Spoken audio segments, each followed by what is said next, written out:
बोल भारत माता की।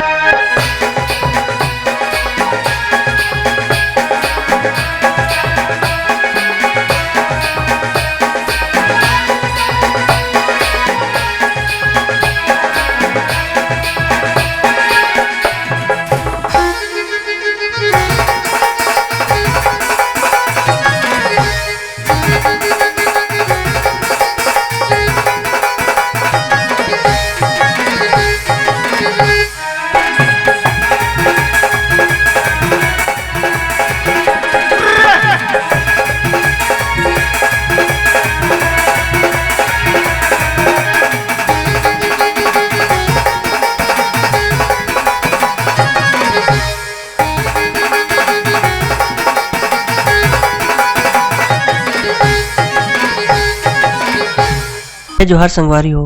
अगर आप मन ला हमार वीडियो पसंद है सोही तो वीडियो ला लाइक करो और चैनल ला सब्सक्राइब जरूर करो। और हाँ, बेल आइकन ला जरूर दबाओ ताकि हमार नवा अवैया वीडियो आप मन ला सबले पहले मिले। जय जोहार, जय छत्तीसगढ़।